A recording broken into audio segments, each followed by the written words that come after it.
ଶ୍ୟାମସୁନ୍ଦର ଅଗ୍ରୱାଲଙ୍କ ସତ୍ୟମ୍ ବ୍ରୁୟାତ୍। ତଥାପି ବିଶ୍ୱାସ।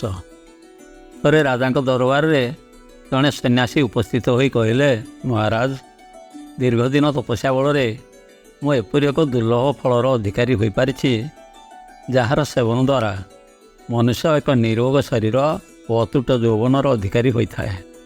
ମୁଁ ଜଣେ ସନ୍ନ୍ୟାସୀ, ମୋ ଜୀବନରେ ଏହିପରି ଏକ ଫଳର ଆବଶ୍ୟକତା ନାହିଁ। ଆପଣ ଧର୍ମରାଜ, ଜଣେ ପ୍ରଜାମଙ୍ଗଳକାରୀ ରାଜା, ଆପଣଙ୍କର ହିଁ ଏହି ଫଳର ଆବଶ୍ୟକତା ଅଛି। ଆପଣଙ୍କର ସୁସ୍ଥ ଦୀର୍ଘଜୀବନ ଓ ଅତୁଟ ଯୌବନ କାମନା କରି ମୋର ଏହି ତପସ୍ୟାର ଫଳଟିକୁ ମୁଁ ଆପଣଙ୍କୁ ଅର୍ପଣ କରୁଛି। ଆପଣ ଏହାକୁ ସେବନ କରି ଦୀର୍ଘାୟୁ ହୁଅନ୍ତୁ ଓ ଅତୁଟ ଯୌବନର ଅଧିକାରୀ ହୋଇ ରାଜ୍ୟର ମଙ୍ଗଳ ନିମନ୍ତେ ନିଜକୁ ଉତ୍ସର୍ଗ କରନ୍ତୁ। ରାଜା ଅତି ସମ୍ମାନର ସହ ସେ ଫଳଟିକୁ ସନ୍ନ୍ୟାସୀଙ୍କ ଠାରୁ ଗ୍ରହଣ କରିନେଲେ, କିନ୍ତୁ ତାଙ୍କ ପ୍ରସ୍ଥାନ ପରେ ସେ ସେହି ଫଳଟିକୁ ନିଜେ ନ ଖାଇ ତାଙ୍କର ଅତି ପ୍ରିୟତମା ରାଣୀ, ଯାହାକୁ ସେ ଜୀବନରେ ସବୁଠୁ ବେଶୀ ଭଲ ପାଉଥିଲେ, ତାଙ୍କୁ ହିଁ ନେଇ ଦେଇଦେଲେ।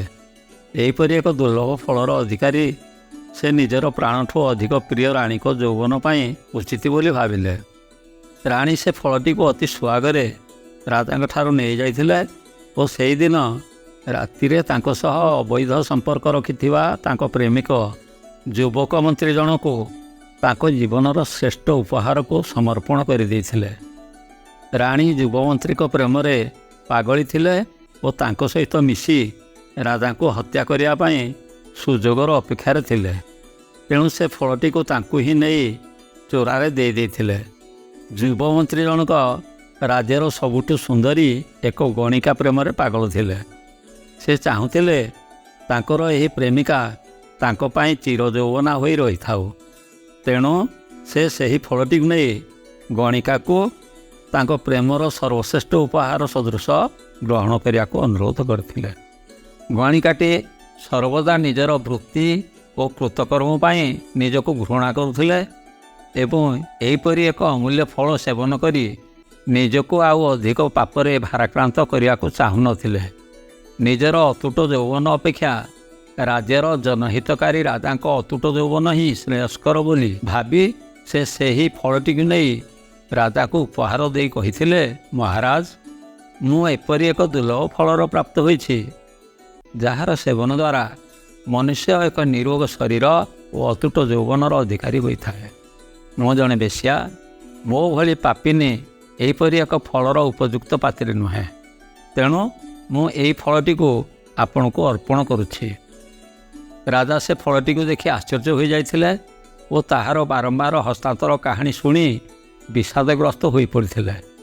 ଅଳ୍ପ କେତେଦିନ ପରେ ସେ ଦୁଃଖରେ ମ୍ରିୟମାଣ ହୋଇ ରାଜ୍ୟ ପରିତ୍ୟାଗ କରି ସନ୍ନ୍ୟାସୀ ହୋଇଯାଇଥିଲେ। ଉପରୋକ୍ତ କାହାଣୀରେ ସନ୍ନ୍ୟାସୀ ଓ ଗଣିକା ଉଭୟଙ୍କ ଭାବ ଏବଂ ଭାଷା ପ୍ରାୟ ସମାନ। ସନ୍ନ୍ୟାସୀ ଜଣକ ତାଙ୍କ ଧାର୍ମିକ ଜୀବନର ସମସ୍ତ ପୁଞ୍ଜି ରାଜାଙ୍କ ଉପରେ ବିଶ୍ୱାସ କରି ତାଙ୍କୁ ହସ୍ତାନ୍ତର କରିଥିଲେ।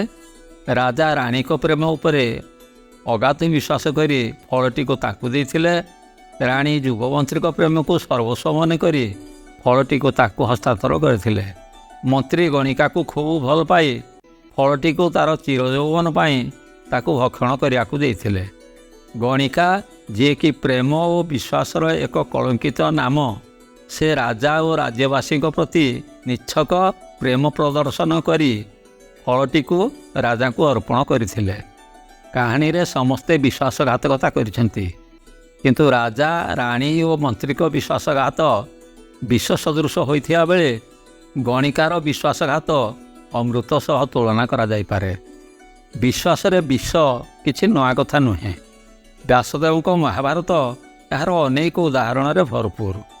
ଯୁଧିଷ୍ଠିରଙ୍କ ସତ୍ୟବାଦିତା ଉପରେ ଗୁରୁ ଦ୍ରୋଣଙ୍କ ପ୍ରବଳ ବିଶ୍ୱାସ ଥିଲା। ଯାହା ବି ହୋଇଯାଉ ପଛେ ଯୁଧିଷ୍ଠିର କେବେ ମିଛ କହିବେ ନାହିଁ ବୋଲି ତାଙ୍କର ଅଗାଧ ବିଶ୍ୱାସ ଥିଲା। ଯୁଦ୍ଧକ୍ଷେତ୍ରରେ ତାଙ୍କୁ ହରାଇବା ନିମନ୍ତେ ମିଥ୍ୟାରେ ପ୍ରଚାର କରାଗଲା ଯେ ତାଙ୍କର ଏକମାତ୍ର ପୁତ୍ର ଅଶ୍ୱତ୍ଥାମା ଯୁଦ୍ଧରେ ନିହତ ହୋଇଯାଇଛି। ଅଶ୍ୱତ୍ଥାମା ମୃତ ବୋଲି ପାଣ୍ଡବ ସୈନ୍ୟମାନେ ଚିତ୍କାର କରି ଉଠିଲେ। ଗୁରୁ ଦ୍ରୋଣ ଏହି ମୃତ୍ୟୁ ସମ୍ବାଦରେ ମ୍ରିୟମାଣ ହୋଇ ଶରତ୍ୟାଗ କରିବା ପୂର୍ବରୁ କହିଥିଲେ ଯେ ଅଶ୍ୱତ୍ଥାମା ପରି ବୀର ଏତେ ଶୀଘ୍ର ମୃତ ବୋଲି ସେ ବିଶ୍ୱାସ କରିପାରୁନାହାନ୍ତି। ଯଦି ଏହି ସମ୍ବାଦଟି ସେ ସତ୍ୟବାଦୀ ଯୁଧିଷ୍ଠିରଙ୍କ ମୁହଁରୁ ଶୁଣନ୍ତି ତେବେ ସେ ତାକୁ ବିଶ୍ୱାସ କରି ସରତ୍ୟାଗ କରିଦେବେ। ଯୁଧିଷ୍ଠିରଙ୍କ ଉପରେ ତାଙ୍କର ଏତେ ବିଶ୍ୱାସ ଥିଲା ଯେ ସେ ତାଙ୍କର ପ୍ରତିଦ୍ୱନ୍ଦ୍ୱୀ ହୋଇଥିଲେ ମଧ୍ୟ ତାଙ୍କ ମୁହଁରୁ ଥରୁଟିଏ ଏହି ସତ୍ୟ ଶୁଣିବାକୁ ଚାହିଁଥିଲେ। ଯୁଧିଷ୍ଠିର କିନ୍ତୁ ତାଙ୍କ ବିଶ୍ୱାସକୁ ଆଘାତ କରି କହିଥିଲେ ଯେ ନରେ ବା ଗୁଞ୍ଜରେ ଅଶ୍ୱତ୍ଥାମା ହତ, ଅର୍ଥାତ୍ ନର ହେଉ କିମ୍ବା ହାତୀ ହେଉ ଅଶ୍ୱତ୍ଥାମା ମୃତ। ଏବଂ ଯୁଧିଷ୍ଠିର ଏହି ଧାଡ଼ିଟି କହିଲା ବେଳକୁ କୃଷ୍ଣ ତାଙ୍କର ଶଙ୍ଖକୁ ଏମିତି ଫୁଙ୍କିଥିଲେ ଯେ ଦ୍ରୋଣକୁ କେବଳ ଅଶ୍ୱତ୍ଥାମା ହତ ବୋଲି ଶୁଭିଥିଲା। ଏହି ପ୍ରତାରଣା ପାଇଁ ଅଶ୍ୱତ୍ଥାମା ନାମକ ଏକ ନିରୀହ ହାତୀକୁ ମଧ୍ୟ ହତ୍ୟା କରାଯାଇଥିଲା। ଏତିକି ଶୁଣି ଗୁରୁ ଦ୍ରୋଣ ଅତ୍ୟନ୍ତ ମ୍ରିୟମାଣ ହୋଇପଡ଼ି ସରତ୍ୟାଗ କରି ମୃତ୍ୟୁବରଣ କରିଥିଲେ ଏବଂ ଗୁରୁଙ୍କ ପ୍ରତି ଏହି ବିଶ୍ୱାସଘାତକତା ଯୋଗୁଁ ଯୁଧିଷ୍ଠିରଙ୍କୁ ସ୍ୱର୍ଗରେ ପ୍ରବେଶ କରିବା ପୂର୍ବରୁ ଥରେ ନରକଦ୍ୱାର ଦର୍ଶନ କରିବାକୁ ପଡ଼ିଥିଲା। କେବଳ କିମ୍ବଦନ୍ତୀ କାହିଁକି, ଇତିହାସ ପୃଷ୍ଠାରେ ମଧ୍ୟ ଏହାର ଅସଂଖ୍ୟ ଉଦାହରଣ ମିଳେ। ସମ୍ରାଟ ଜୁଲିୟସ୍ ସିଜରଙ୍କ ହତ୍ୟାରେ ତାଙ୍କର ଅନେକ ବିଶ୍ୱସ୍ତ ଅନୁଗତ ସାମିଲ ଥିଲେ, କିନ୍ତୁ ମୁଖ୍ୟ ଚକ୍ରାନ୍ତକାରୀ ଥିଲେ ତାଙ୍କର ପରମ ବିଶ୍ୱସ୍ତ ବନ୍ଧୁ ବ୍ରୁଟୁସ୍। ସମ୍ରାଟ ହତ୍ୟା ସମୟରେ ତାଙ୍କ ବନ୍ଧୁକୁ ଦେଖି ନିଜ ଆଖିକୁ ବିଶ୍ୱାସ କରିପାରିନଥିଲେ। ନିଜର ଆଖିକୁ ବିଶ୍ୱାସ କରି ନପାରି ଯେଉଁ ପଦୁଟିଏ କଥା କହିଥିଲେ, ୟୁଠୁ ବ୍ରୁଟୁସ୍, ସେହି ପଦୁଟିଏ କଥା ଆଜି ବିଶ୍ୱାସଘାତକତାର ବାକ୍ୟ ହିସାବରେ ସମଗ୍ର ବିଶ୍ୱରେ ବ୍ୟବହୃତ ହୋଇ ଆସୁଛି। ଆଜି ବି ବ୍ରୁଟୁସ୍ ତୁମେ ମଧ୍ୟ। ଏହି ତିନୋଟି ଶବ୍ଦ ବିଶ୍ୱାସରେ ପ୍ରତାରଣାର ଏକ ସାହିତ୍ୟିକ ସଂକେତ ବହନ କରୁଛି। ନାଜି ଏକଛତ୍ରବାଦୀ ହିଟଲର ମନୁଷ୍ୟର ଏହି ଦୁର୍ଗୁଣ ପ୍ରତି ଅତ୍ୟନ୍ତ ସାବଧାନ ରହୁଥିଲେ। କୁହାଯାଏ ରାତିରେ ତାଙ୍କ ଶୟନକକ୍ଷ ଭିତରକୁ ତାଙ୍କ ପତ୍ନୀ ହେଉ କି ପ୍ରେମିକା ହେଉ କାହାରି ବି ପ୍ରବେଶ କରିବାର ଅଧିକାର ନଥିଲା। ଇଭା ବ୍ରାଉନଙ୍କୁ ସେ ଏତେ ଭଲ ପାଉଥିଲେ ଯେ ସେ ପ୍ରାୟ ଛାଇ ପରି ସଦାବେଳେ ତାଙ୍କ ପାଖରେ ରହୁଥିଲେ, କିନ୍ତୁ ତାଙ୍କର ମଧ୍ୟ ଏହି ଅଧିକାର ନଥିଲା। ଆଖି ବନ୍ଦ କରି ନିସ୍ତେଜ ହୋଇଯିବା ପରେ ସେ ଆଉ କୌଣସି ମନୁଷ୍ୟର ଉପସ୍ଥିତିକୁ ତାଙ୍କ ଶୟନକକ୍ଷ ଭିତରେ ବରଦାସ୍ତ କରିପାରୁନଥିଲେ। ଜୀବନରେ ସମସ୍ତେ ତ ହିଟଲର ହୋଇପାରିବେ ନାହିଁ। ଆଜିର ସମାଜରେ ଚଳିବାକୁ ହେଲେ ସମସ୍ତ ବିଶ୍ୱାସଘାତକତା ସତ୍ତ୍ୱେ ମନୁଷ୍ୟକୁ ବିଶ୍ୱାସ ଉପରେ ବିଶ୍ୱାସ କରିବାକୁ ପଡ଼ୁଛି। ବାପ ପୁଅ, ସ୍ୱାମୀ ସ୍ତ୍ରୀ, ପ୍ରେମିକ ପ୍ରେମିକା, ମାଲିକ ଭୃତ୍ୟ, ହାକିମ ଅଧସ୍ତନ କର୍ମଚାରୀ ସମସ୍ତଙ୍କ ମଧ୍ୟରେ ସମ୍ପର୍କର ମୂଳଦୁଆ ହେଉଛି ବିଶ୍ୱାସ। ବିଶ୍ୱାସ ନଥିଲେ ଦୁନିଆ ଚଳିବ ନାହିଁ। ଦୁନିଆ ଚଳିବ କେମିତି? ବାପଟିଏ ତା'ର ଜୀବନର ସମସ୍ତ ଅଧ୍ୟବସାୟର ଫଳ ତା ପୁଅକୁ ଅର୍ପଣ କରିଦେଉଛି, କିନ୍ତୁ ପୁଅଟି ବାପାଙ୍କର ବୃଦ୍ଧାବସ୍ଥାରେ ତାଙ୍କର ସମସ୍ତ ବିଶ୍ୱାସକୁ କୁଠାରାଘାତ କରି ତାଙ୍କୁ ଛେକରା ନେକରା କରୁଛି। ଦୁନିଆରେ ପ୍ରତିଦିନ ଏହିପରି ଶହ ଶହ ଘଟଣା ଘଟୁଛି। ତଥାପି ବାପର ପୁଅ ଉପରେ ବିଶ୍ୱାସ ରହିଛି ଏବଂ ଏହି ପୁଅଟି ବଡ଼ ହୋଇ ବାପ ହେବା ପରେ ପୁଣି ତା'ର ପୁଅ ଉପରେ ଭରସା କରି ବଞ୍ଚୁଛି।